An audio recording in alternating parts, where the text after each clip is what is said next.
మరీ తొందర ఎక్కువైపోయినట్టుందండి. లేకపోతే ఒక్క నిమిషం ఆగితే ఏటైపోద్ది అసలు? కొంపలేమన్నా మునిగిపోతాయా? ఓ అమ్మాయి, ఆలస్యం అమృతం విషయం అన్నారు కదా పెద్దోళ్ళు. నా బచ్చా చెప్పొచ్చావులే గాని నిదానమే ప్రధానం అని కూడా అంటారు తెలుసా? మరి అలాంటప్పుడు ఆలస్యం అమృతం విషయం అని ఎందుకు అన్నారు? అది చెప్పు ముందు. ఇట్టా చూడబ్బే, ఏదన్నా తినే చోట వెనకాల నిలబడితే మనకు దొరకపోవచ్చు కదా, అలాంటి టైంలో అట్టాగే ఉండాలి. ఇప్పుడు అబ్బాయికి అంత అర్జెంట్ ఏమొచ్చిందంటావు? బాత్రూమ్కి వెళ్ళాలేమోనమ్మాయి, అతడు అర్జెంటు మనకెట్టా తెలుసుద్ది? అట్టాగాని ట్రక్కుల కింద నుంచి దూరేస్తారా ఏంటి?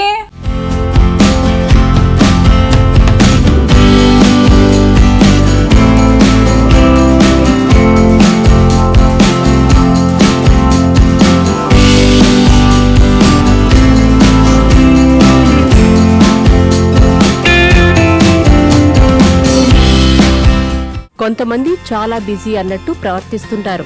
ఒక్క క్షణం కూడా వేస్ట్ చేయలేమన్నంత బిజీగా ఉన్నట్టు బిల్డప్ ఇస్తుంటారు.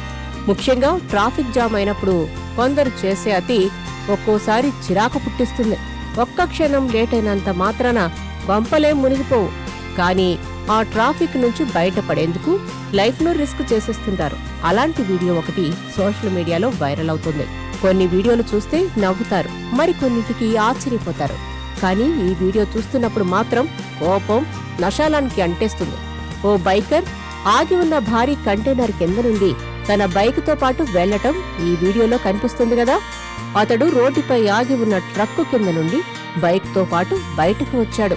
ఇదంతా వీడియో తీసిన వ్యక్తి ఇలా ఎందుకు చేశావని అడిగినప్పుడు అతను నవ్వుతూ విచిత్రంగా సమాధానం చెప్పాడు. తానొక ఆర్టిస్టునంటూ చెప్పుకొచ్చాడు. 56 సెకండ్ల ఈ వీడియోలో భారీ ట్రాఫిక్ జామ్ అయినట్టు కనిపిస్తుంది. అక్కడ ఉన్నవన్నీ హెవీ వాహనాలే. లారీలు, భారీ ట్రక్కులు రోడ్డుపై బారులు తీరి ఉన్నాయి. ఈ క్రమంలోనే ఒక వ్యక్తి తన ప్రాణాలను పణంగా పెట్టి ట్రక్కు కింద నుండి తన బైకును బయటకు తీస్తుండడం కనిపించింది. దానిని చూసిన కొందరు వీడియో తీశారు. అలా కింద నుంచి వస్తున్నప్పుడు పొరపాటున ట్రాఫిక్ క్లియర్ అయ్యి ఆ వాహనం కదిలితే అంతే సంగతులు. బైకు నడుపుతున్న వ్యక్తి ట్రక్కు కింద నుంచి నవ్వుకుంటూ వస్తున్నాడు. మరొకరు వీడియో తీస్తున్నాడు. వీడియో తీస్తున్న వ్యక్తి నవ్వుతూ భోజ్పూరిలో మాట్లాడుతున్నాడు. ట్రక్కు కింద నుంచి బయటకు వస్తున్నాడని, ఇది బీహార్, ఏదైనా జరగవచ్చునని అంటున్నాడు.